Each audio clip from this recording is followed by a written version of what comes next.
আসসালামু আলাইকুম রহমতুল্লাহ। সকলকে জানাচ্ছি নিউ সোনালী এগ্রো এর পক্ষ থেকে আন্তরিক শুভেচ্ছা এবং অভিনন্দন। আশা করছি সকলে ভালো আছেন। দর্শক, আজকে আপনাদের সাথে বিস্তারিতভাবে আলোচনা করব, সেটা হচ্ছে যে হাঁস খামারের ক্ষেত্রে প্রতিবন্ধকতা বা সমস্যাগুলো কি কি এবং কয়টি সমস্যা, এবং সেই সমস্যার বিস্তারিত আলোচনা করার চেষ্টা করব।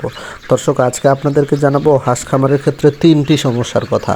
তিনটি সমস্যা আপনারা যদি মেনে চলেন, আশা করব আপনাদের আর হাঁস খামারে সমস্যা হবে না। প্রথম সমস্যাটা হচ্ছে হাঁসের রোগ বালাই, অর্থাৎ হাঁস খামারি হতে যাচ্ছেন, উদ্যোক্তা হতে চাচ্ছেন, সেক্ষেত্রে প্রথম যে প্রতিবন্ধকতা সেটা হচ্ছে যে আপনার রোগ বালাই। হাঁসের ক্ষেত্রে হাঁসের কিন্তু দুইটা রোগ রয়েছে, ডাকপ্লেগ এবং ডাক কলেরা। এই দুইটা রোগেই কিন্তু মহামারী আকার ধারণ করতে পারে এবং হাঁস পালকে একবারে ধ্বংস করে দিতে পারে।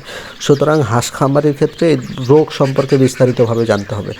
2 নাম্বার যে সমস্যা সেটা হচ্ছে যে হাঁসের খাদ্যর পর্যাপ্ত পরিমাণে ব্যবস্থা করা। অনেক খামারি রয়েছে, অনেক উদ্যোক্তা রয়েছে যারা মনে করে যে আমি শুধু মাঠে খাওয়াবো বা হচ্ছে যে শুধু ধান খাওয়াবো, তাহলে হয়তো আমি লাভবান হতে পারবো।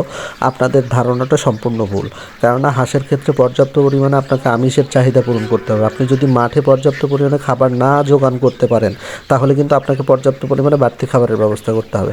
আর যখন বাড়তি খাবারের ব্যবস্থা করতে যাবেন, তখন কিন্তু আপনাকে অনেক টাকা গুনতে হবে।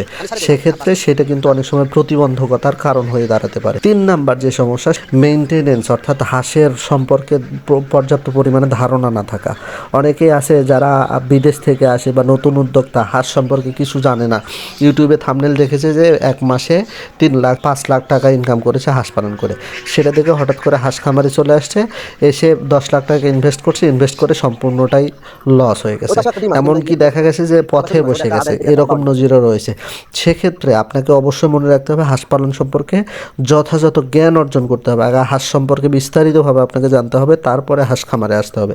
কেননা ঠিক আপনি যেটা দেখেছেন সেটা হয়তো ঠিক, কিন্তু হাঁস পালনের ক্ষেত্রে আপনাকে আগে যথাযথ জ্ঞান অর্জন করতে হবে, তারপরে এসে আপনি সেখানে সফল হতে পারবেন।